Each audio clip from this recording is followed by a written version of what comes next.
Have you ever felt that dry and puckery feeling after you've tasted something like a persimmons or even our raspberries? That's tannins, and that's what we're going to talk about today. We've been talking all about tannins on here and on my TikTok as well, and really about how they tone and tighten and also keep boundaries. So a quick analogy for you to think of is with those boundaries and all of that tied together, tannins are basically the way that the plant protects itself. So these tannins can help protect it against fungi and certain pests and that kind of stuff. So also all of these signatures in our plants, they are there for a purpose and often to help the plant survive different conditions. They are found in all of our common foods and in fruits and probably outside in your backyard. It's really easy to notice the dry mouth, the puckering of your tongue, and then also that slightly bitter but mostly like tightening sensation. So these are also great not only for like diarrhea and also like certain instances of anxiety when you're just kind of feeling out here. They're also really good for wound packing and for like bleeding, like menstruation, and also for your skin, for tightening and toning your skin. So astringency tannins, they really tell you about the personality of the plant and the potential for medicine.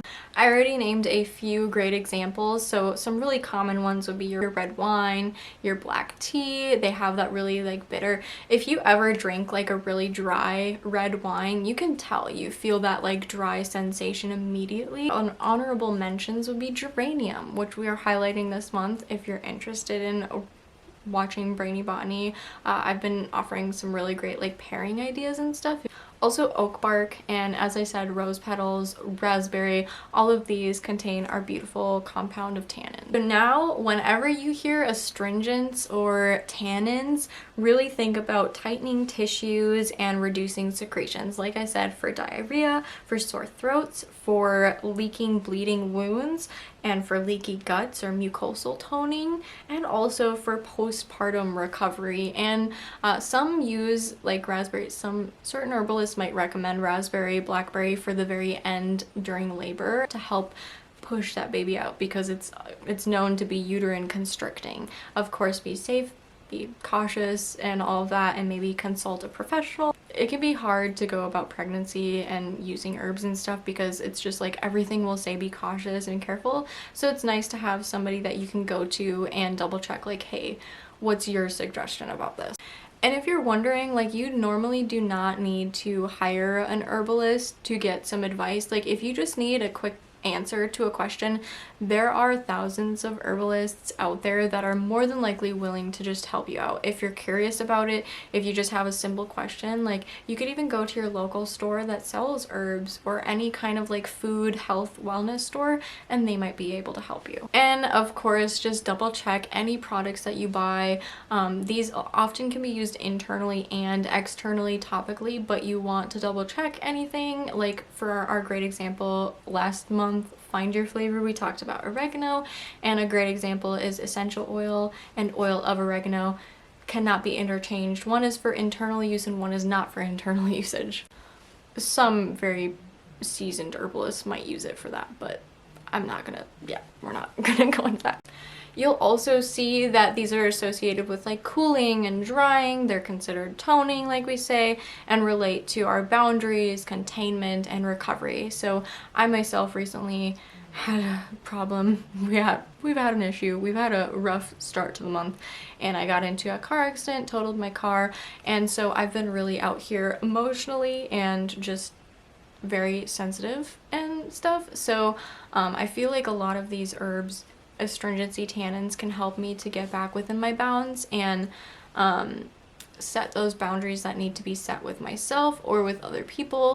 And of course, you'll see some like spiritual and symbolic practices associated with these. So some of those might be like just associated with restoring wholeness and pulling things back in. I think of it more energetically, and that's just how I like to imagine things. I am somebody coming from a Christian perspective, so I am very cautious how I tread with energetics and stuff. But I still like to learn about it, and I still like to learn about history and cultural considerations. So just to give you another hint on how to apply this to your life, where will you find your tannins? So obviously in our wild geranium, in blackberry leaf and root, in oak bark, yarrow, rose, green and black tea, and also witch hazel is very astringent and often in toner. So now we have this beautiful idea of what tannins are and where they could be helpful, but let's really corner in on what it's helpful for and when not to use them, because there are times, and I've given you some hints into that, but there's definitely times we shouldn't be using too much tannins. These are really helpful when your tissues are feeling kind of lax or a little bit too relaxed. Maybe you're having some diarrhea and like maybe feeling anxiety. One of my really specific and great examples that I've shared before is like if you're traveling and you have diarrhea that's maybe associated with, you know, gas station foods, but also associated with anxiety from traveling, when you're just feeling leaky and swollen and inflamed. Also, after illness, when you have illness, I tend to feel kind of out here during an illness or after, so it can be nice to kind of tighten and tone things back up afterwards. Of course, that depends on the illness. Specifically for like a stomach bug, if you're, you know, going to the bathroom a lot, it could be beneficial to try something that is toning for your gut.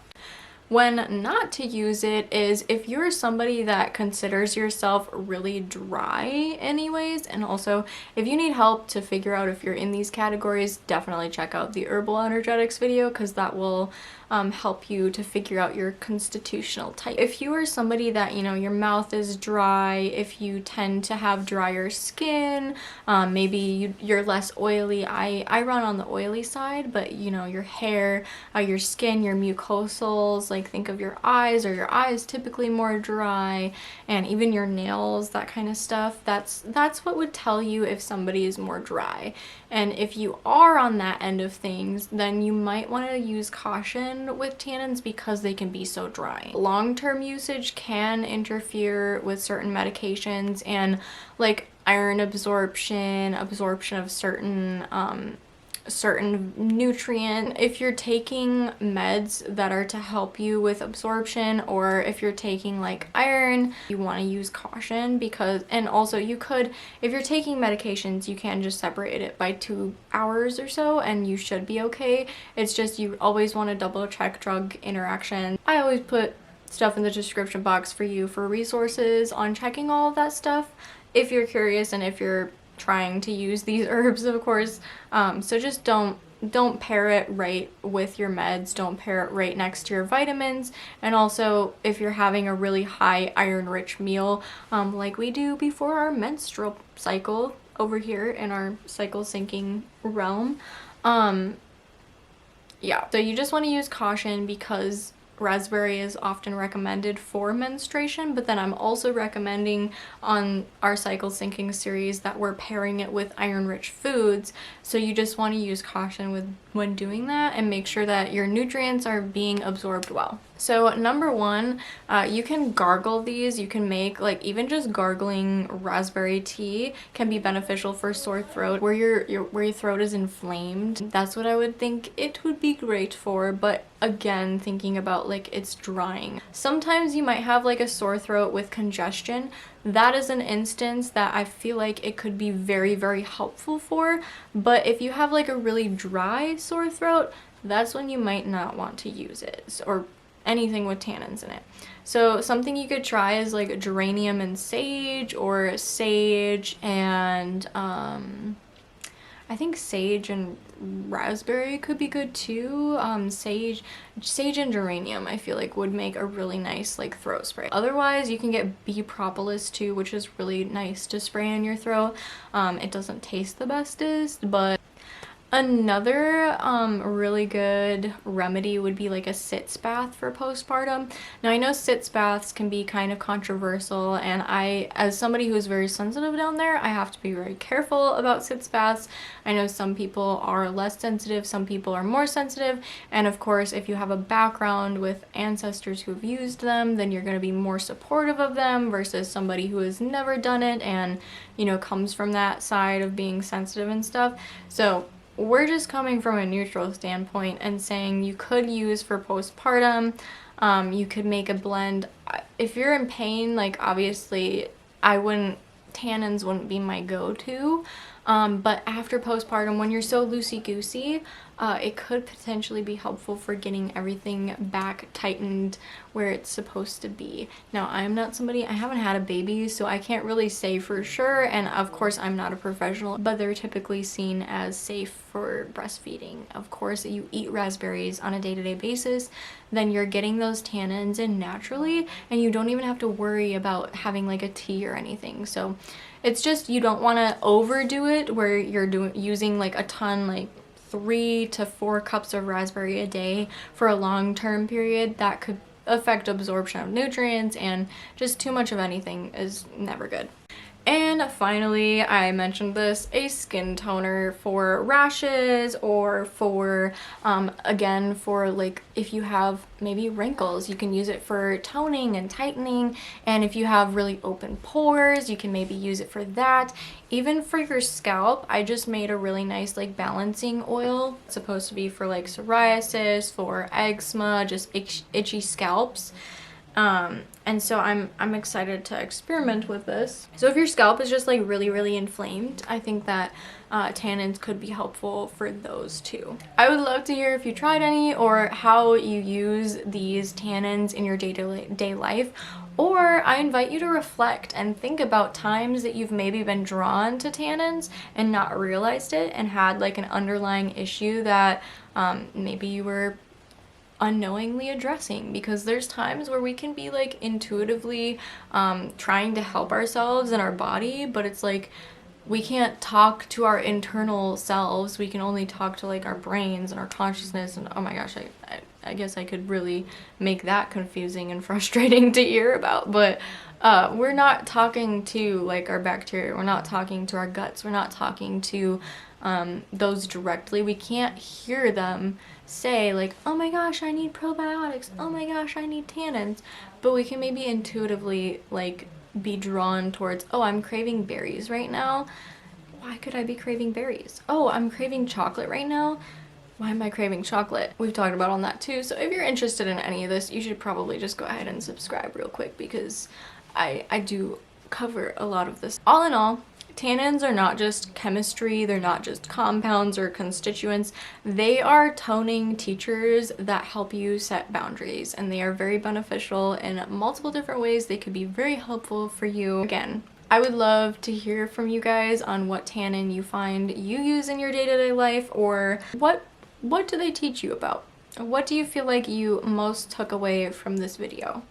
Either join the community here, or you can also join my newsletter at thatbrainnewbie.com if you're interested in reading about stuff, or if you don't want to subscribe, you can also check out the blog. Do not forget that you are loved, and peace